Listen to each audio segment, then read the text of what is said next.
Okay, so I chose George W. Bush, who's the 43rd President of America.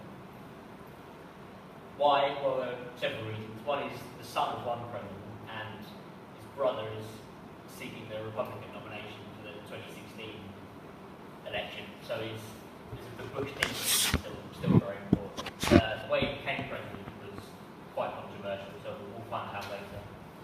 And being president during 9/11 in Iraq means he's highly significant to Britain as well, because obviously we fought in both.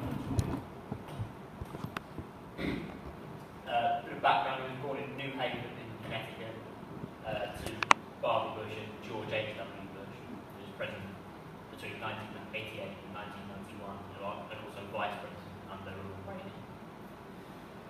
He moved to Midland, Texas, which is where he mainly grew up. They moved to Houston in 1961, where he was sent to Phillips Academy, which is quite a prestigious, probably what we call it a public school, but in America it's a private school, and he went to Yale University.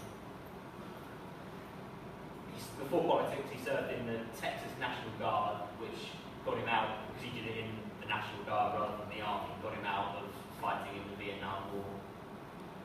He has a business degree from Harvard in 1975, and in 1977 he met Laura Welch, who went on to marry him soon after, and she persuaded him to give up alcohol, having previously had a drink problem, and turned him into a born-again Christian. His political career began after running an oil business, when he became governor of Texas in 1994, defeating Democrat Ann Richards with 52% of the vote. And you can see how he appealed to moderate Republicans and many Christian conservatives.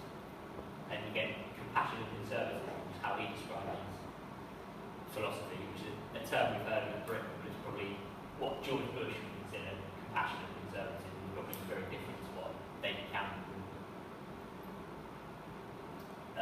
Running for the presidency, he saw the nomination in 1999.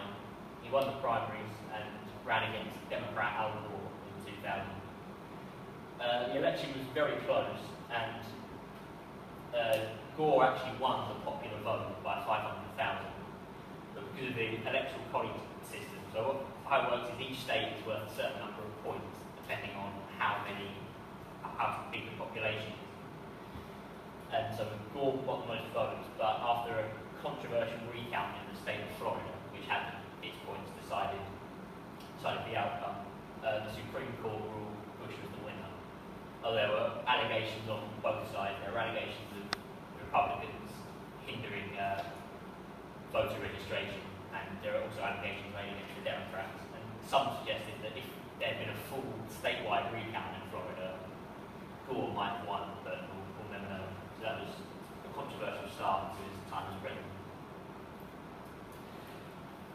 Probably the single event that defined Bush's presidency was 9/11. So it happened quite fairly shortly after he was elected.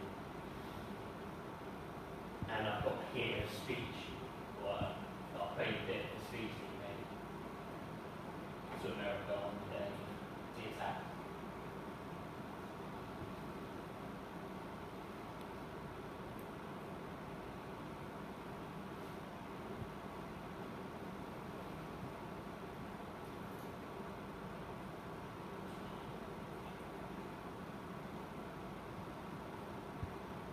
So if you click on YouTube, which you find on there, on the favourites bar, and you'll find it in there easy enough.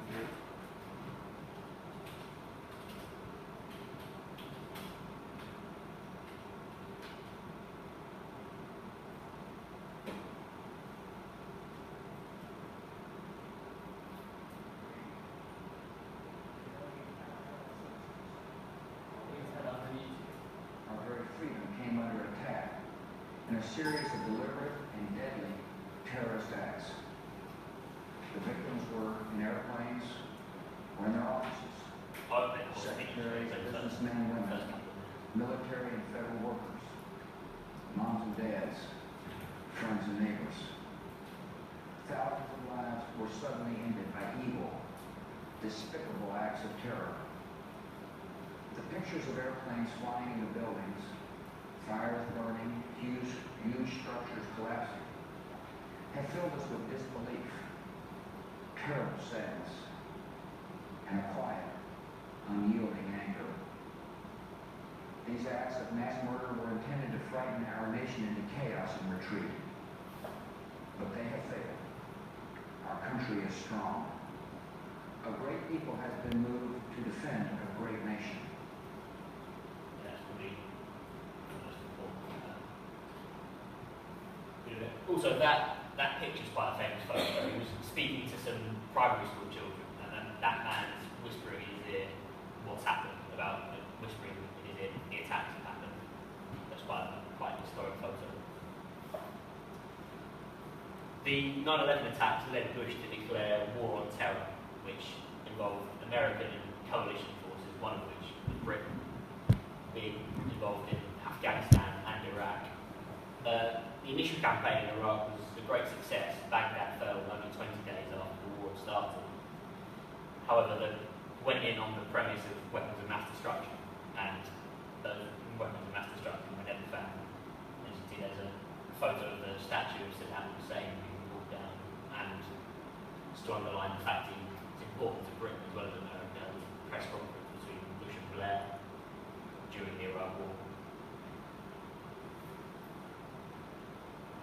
Despite the fact that both Iraq and Afghanistan were going quite badly and dragged out longer than the American people had hoped, Bush was re-elected in the 2004 election against Senator John Kerry, the Democratic candidate who's now Secretary of State for Barack Obama. He angered both conservatives and liberals in his second term with immigration reform, which angered many conservatives, and social security reforms, which angered many liberals.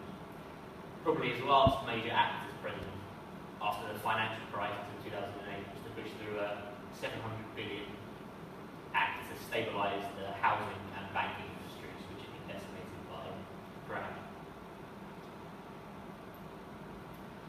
My judgment, I'd have to judge Bush to have done more harm than good during his time as presidency. He turned partly because of Iraq and Afghanistan, and partly because of his tax cut, which didn't have the effect he hoped to stimulate the economy and encourage growth, which it often does, but he's failed to do that.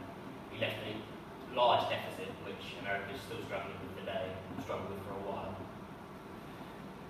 And although the initial campaign in Iraq was successful, you can see from the way Iraq is today with ISIS, things that the succession planning hasn't quite been in place that it needed to be. Although I would admire him for his strong leadership in the aftermath, the immediate aftermath